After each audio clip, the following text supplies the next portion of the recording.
ഹേ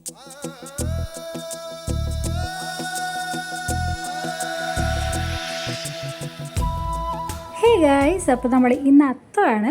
അപ്പോൾ ഓണത്തിന് തുടക്കമാണ്. എല്ലാവർക്കും നല്ലൊരു ഓണക്കാലം ആശംസിക്കുകയാണ്. വീട്ടിൽ നിന്ന് പൂ പറിച്ചിട്ട് പൂവിടാൻ നോക്കിയപ്പോൾ വീട്ടിലാണെങ്കിൽ ആകെ ഒരു മഞ്ഞപ്പൂവല്ലാണ്ട് വേറെ ഒന്നും അവിടെ ഉണ്ടായിരുന്നില്ല. അതുകൊണ്ട് തലേദിവസം നമ്മൾ പൂക്കളൊക്കെ വാങ്ങി സെറ്റ് ചെയ്തിട്ടുണ്ടായിരുന്നു. അതിൽ നിന്ന് കുറച്ച് പൂവെടുത്ത് മാറ്റി വെച്ച് ബാക്കിയുള്ള കുറച്ച് പൂ കൊണ്ട് ഒരു കുഞ്ഞ് അത്തപ്പൂക്കളാണ് നമ്മൾ ഇട്ടിട്ടുള്ളത്. പിന്നെ എന്തെങ്കിലും കടയിൽ നിന്നുള്ള പൂവല്ലാണ്ട് നമ്മുടെ വീട്ടിൽ നിന്ന് എന്തെങ്കിലുമൊക്കെ വേണമല്ലോ. പിന്നെ ഓണം എന്ന് പറഞ്ഞാൽ തുമ്പപ്പൂവാണല്ലേ മെയിനായിട്ട്. പക്ഷേ ഈ തുമ്പപ്പൂവിന് ഇപ്പോൾ എവിടെ നോക്കിയാലും കാണില്ലേ. എങ്ങനെയെങ്കിലും ഒന്നോ രണ്ടോ ഉണ്ടെങ്കിൽ ഭാഗ്യം എന്ന് പറയാം. അപ്പോൾ നമ്മുടെ ഭാഗ്യത്തിന് നമ്മുടെ വീടിൻ്റെ സൈഡിലായിട്ട് തുമ്പപ്പൂവിൻ്റെ 2-3 കടകളുണ്ടായിരുന്നു കേട്ടോ. അപ്പോൾ അതിൽ നിന്ന് ഒരെണ്ണം പൊട്ടിച്ചിട്ട് തുമ്പപ്പൂ വെച്ചപ്പോൾ പൂക്കൾ അടിപൊളിയായിരുന്നു. അപ്പോൾ അമ്മയ്ക്ക് ഭയങ്കര ഇഷ്ടമായി.